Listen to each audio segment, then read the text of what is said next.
these devices amplify the human tendency to engage or indulge in excessive thinking and problem-making thinking rather than constructive thinking, focused thinking. So what you are doing is very, very helpful, because you are basically having a period of, we could call it decluttering your mind. You declutter your mind. And this is necessary because our mind, most people's minds, have never been as cluttered as they are now. Mm-hmm. Cluttered means there's a continuous input of stuff that comes in through the devices. The messages come in, Facebook posts, tweets, and continuously the devices demand your attention and say, this is important. And a lot of it is not important. But as we all know, there's an addictive quality to it.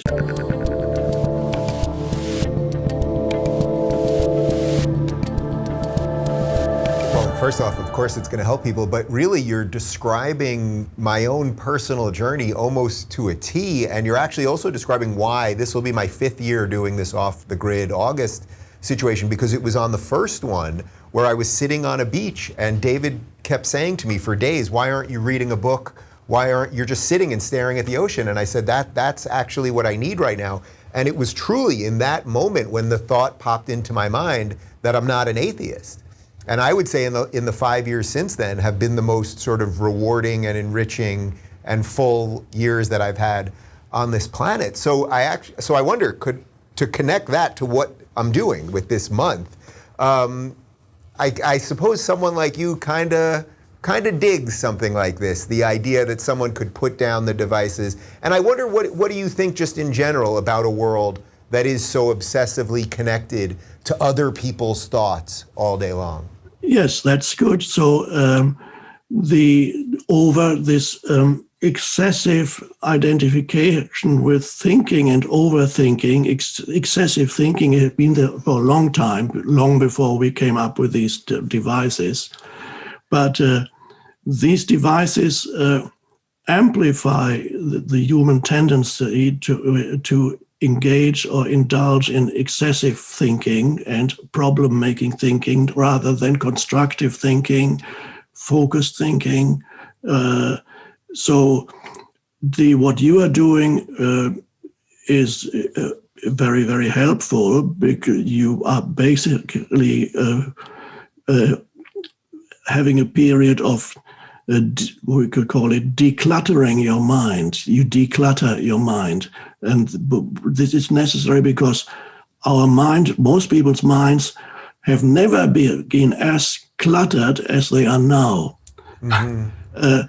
Cluttered means there's a continuous input of stuff that comes in through the devices.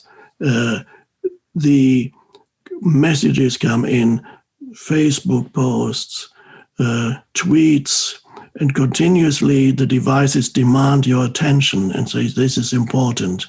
And a lot of it is not important. But as we all know, there's an addictive quality to it. It draws your attention to it. And then every time it draws your attention, you add to the clutter of your mind. A lot of it is not constructive. Mm-hmm. A lot of it is just random. People often see people, they get out their phones and they do this random scrolling. I can see it's random. There's nothing specific, but they think they have to do it because everybody else is doing it around them. Wherever you are these days, people are engaging with this, and they're continuously taking in thoughts from others. And as we said before, some of these thoughts may be toxic, and they may easily become lodged in your mind. So to declutter is extremely important.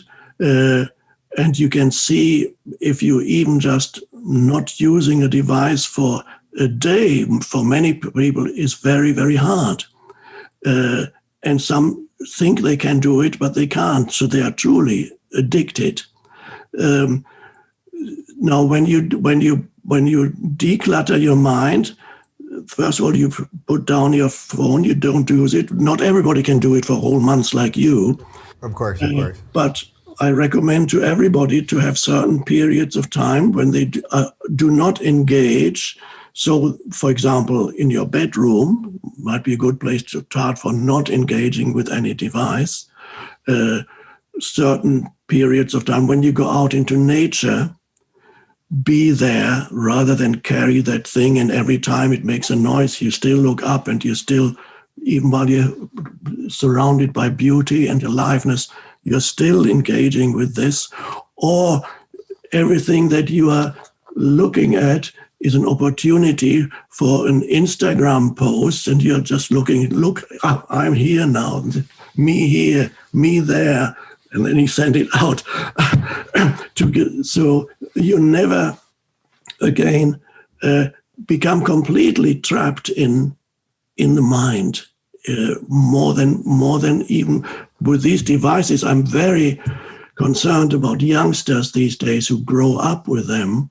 Perhaps this is the first generation. I don't know. The first iPhone was maybe 12, 13 years ago, something like that. And many youngsters, for many youngsters, the virtual reality is more important to them than always. And this is a very dangerous development. They lose the ability to relate to other humans. They spend several hours per day on devices, whereas before they would go out running around outside, playing their games, creative, coming up with new games, creative activities relating to nature, climbing up trees. Yes, it's a little bit of risky. You might fall down, but again, our society is obsessed with safety and security. But anyway, let's not go there right now. So I'm very concerned if it's not inconceivable that it could have such a detrimental effect on consciousness that within 2 generations, it could lead to the breakdown of civilization, because humans would no longer be able to creatively think, focus on a specific problem for long enough to find a solution, connect with the deeper intelligence that is necessary to do anything creative in this world, to give attention to something for a certain period of time rather than have a short attention periods. You can't focus on anything for very long. How can you solve a problem if you cannot look at it, face it, and then become still for a moment, activate your deeper intelligence, and then see what the solution might be? So if we lose the ability of that, it's parents' responsibility to limit their children's time with these devices.